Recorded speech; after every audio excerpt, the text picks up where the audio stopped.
திறன் கல்வி காணொளி காணொளி வழியாக கல்வி கற்போம். காகிதம் கரும்பலகை கடந்து திறன் வகுப்பு தேடுகிறது தமிழ். 2 நிமிடத்தில் ஒரு பாடம். திறன் கல்விக்குழுவில் இணை, பகிர், விரும்பு. Subscribe, like and share.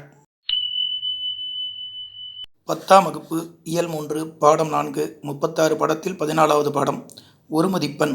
இந்திய விடுதலை போராட்டத்தை பின்னணியாக கொண்ட கோபல்லபுரத்து மக்கள். புதினத்தின் ஒரு பகுதி நமக்கு பாடமாக வைக்கப்பட்டுள்ளது.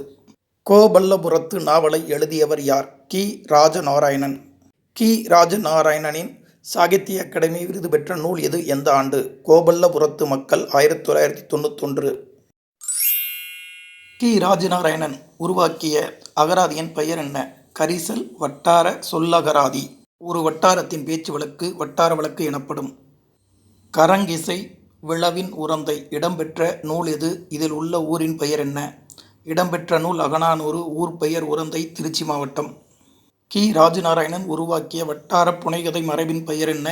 அது எந்த ஊரின் வட்டார வழக்கு? கரிசல் இலக்கியம். கோவில்பட்டி வட்டார வழக்கு. கீழ்கண்டவர்களில் யார் கரிசல் இலக்கியம் எழுதியவர்கள்?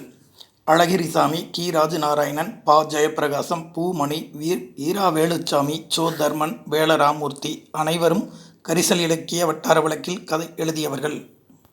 கரிசல் இலக்கிய வட்டார வழக்குச் சொல்லிற்கு பொருள் தருக.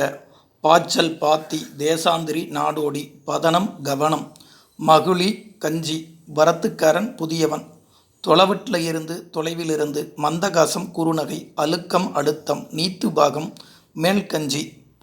கோபல்லபுரத்து மக்கள் பாடப்பகுதியில் உள்ள கதைமாந்தர்கள் யாவர்? சுப்பையா, அன்னமையா, பரமேஸ்வரன், மணி மற்றும் கொத்தாளி. கிராமத்து விருந்தோம்பல் என்பது தம்மிடம் இருப்பதையே பகிர்ந்து கொடுப்பது கிராமத்து விருந்தோம்பல். கோபாலபுரத்து நாவலில் எந்த ஊரின் மக்கள் வாழ்வியல் சார்ந்தது? இடைச்செவல் சிற்றூரின் மக்கள் வாழ்வியல் சார்ந்தது. 5 பக்கம் பாடம். 2 நிமிடத்தில் படிக்க திறன் கல்விக்குழுவில் குழு சேர், விரும்பு, பகிர்.